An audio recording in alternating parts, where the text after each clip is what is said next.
Ito ay rated SPG. Striktong patnubay at gabay ng magulang ang kailangan. Maaaring may masiselang tema, lengguwahe, karahasan, sexual, horror o droga na hindi angkop sa mga bata. Nagpakita na ang legal wife ni Carlos. Malalaman na ito ni Linares dahil pinatunayan pa ni Harry na may naging asawa nga ang tatay niya matapos pumanaw ang nanay niya. Madadagdagan na naman ang kasalanan ni Carlos. Alamin natin ang reaksyon ni Linares. Abot kamay na pangarap. Naikwento na ni Harry kay Annalyn na may naging asawa pa ang daddy niya pagkatapos pumanaw ng nanay niya. Hindi sila nagtagal noon kaya hindi niya rin nakilala ang babae. Gulat na gulat si Annalyn sa natuklasan dahil hindi ito nabanggit ng nanay niya. Tiyak na hindi rin alam ni Linares ang tungkol dito. Patuloy na sinusuyo naman ni Carlos si Linares. Binigyan niya ng bulaklak si Linares. Nakita ito ni Josa dahil binisita niya si Linares. May international call sa cellphone si Carlos at lumayo muna siya sandali para tanggapin ang tawag. Napansin ni Josa na walang ningning ang mga mata ni Linares nung tanggapin niya ang bulaklak. Hindi kagaya nung si Doc RJ ang magbibigay sa kanya. Halatang masaya siya at may kasama pang tumbling. Sinaway lang siya ni Linares dahil kasal na sila ni Carlos.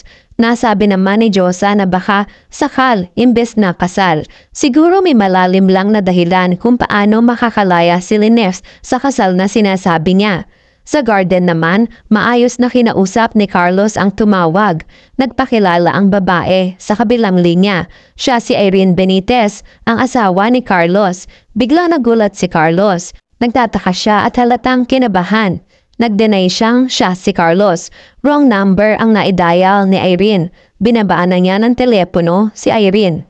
Sa kulungan naman dumalo na naman ang abogado ni Moira. Ibinalita ng abogado na hindi makakalabas si Moira. Nireject ang request nila ng korte. Non-bailable kasi ang kaso niya at malakas ang testigo laban kay Moira. Nadismaya si Moira. Nasigawan at napagsalitaan ni Moira ang abogado kaya bumwelta rin ang abogado sa inasal ni Moira. Ayusin ni Moira ang ugali niya. Binigyan niya ng pera si Moira. Tinuruan na makipagkaibigan sa mga gwardya at gandahan niya ang ugali sa pakikisama para mapadali ang buhay niya sa loob. Wala nang magagawa si Moira kundi ang tanggapin ng pera. Kinabukasan sa opisina ni Carlos, dumalaw si RJ para kausapin si Carlos. Nalaman na kasi ni RJ na dumalaw si Carlos kay Moira sa kulungan. Gusto niyang kumpirmahin mula sa bibig ni Carlos ang dahilan kung bakit. Sabi ni Carlos, busy siya. Pero sumagot si RJ, busy ka? Pero may oras kang dalawin si Moira? Nainis si Carlos. Pwede pa RJ? Kung pupunta ka dito tungkol kay Moira? Oo sige, sasabihin ko sa'yo. Dumalaw ako kay Moira para ipamukha sa kanya ang mga kasalanan niya, kina Linares at Annalyn. Pinagsabihan ko rin siya tungkol sa pag-uutos niya sa isang tauhan niya, tungkol sa panluloob sa bahay namin na naging dahilan ng trauma ni Linares. Masama bang sumbatan siya? Ganon ka rin naman siguro. Sinusigurado ka lang naman na naghihirap na si Moira sa loob, gaya ng mga ginawa niya sa amin. Nakatitig si RJ. Kasabay mo ang abogado ngayon ni Moira. Ikaw ba ang nagbigay ng abogado sa kanya? Nanlaki ang mata ni Carlos. Ano? Bakit ko naman gagawin yon? Kami na nga ang naagrabyado, ako pa magbibigay ng tagapagtanggol niya. Nakita ko nga ang abogado niya doon. Nakasabay ko siya. Nauna akong dumating pero nung nakita ko na ang abogado na yon, umalis na rin ako agad. Huwag niyo ako pag-isipan ng masama. Pati tuloy si Linares nag-iisip ng masama sa akin. Dahil mali ang mga kwentong nakakarating sa kanya. Nakatitig lang si RJ. Nakikiramdam. Sa bahay naman ni Linares, dinalo ni Annalyn ang nanay para kamustahin dahil hindi ito pumasok. Nag-aalala si Annalyn. Gusto niya alamin kung totoo kayang nagkaayos na sila ni Carlos. Natuwa naman si Linares sa pagdalaw ng anak at pinaghanda niya ito ng merienda. Nabanggit agad ni Annalyn ang natuklasan niya kay Harry. Alam niyo ba, Nay, na nagkaroon ng girlfriend si Doc Carlos bago pa po kayo ikasal? Ang alam naman ni Linares, yung nanay ni Harry. Tumanggi si Annalyn. Hindi po. Nung namatay ang asawa niya, nagkaroon po siya ng girlfriend na kasama po nila ni Harry. Nalaki ang mga mata ni Linares. Gulat na gulat siya. Totoo ba yan, anak? Bakit hindi? Nasabi sa akin niya ni Carlos. Bakit ngayon lang naikwento ni Harry? Nangingilid na ang luha niya dahil naglihim sa kanya ang asawa.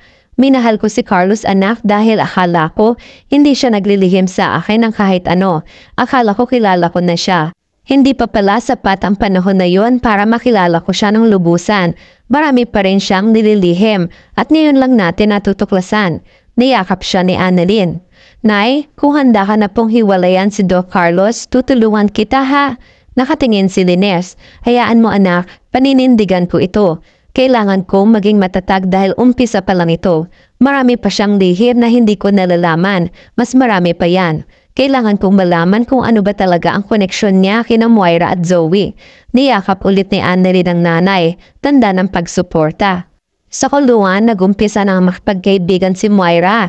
Nilagyan na niya ng suhol sina Mildred at iba pang mga tauhan ni Madam Lotus. Natuwa si Mildred sa perang binigay ni Moira. Aba, bakit mo kami binibigyan ng lagay? May kailangan ka no? Matapang si Moira. Bakit ayaw mo ba?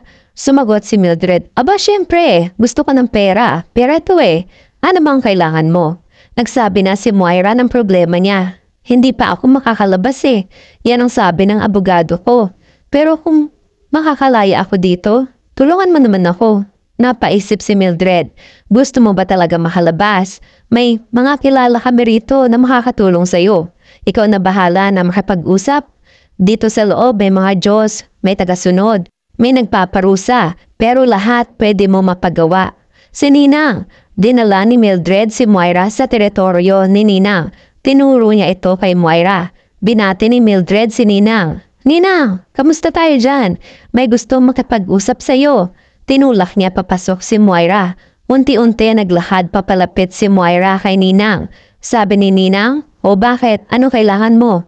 May konting takot pa si Moira. Nakikiramdam. Kailangan ko po ng tulong niyo. Gagawin ko kahit ano. Makalabas lang ako dito agad. Si Ninang pala ay kasapi sa LGBT.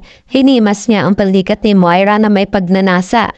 Ang sabi niya, ang tanong, kaya mo bang gawin kapalit ng tulong ko? Nabigla si Moira. Hinawi niya ang balikat para maalis ang pagkakahawak ni Ninang.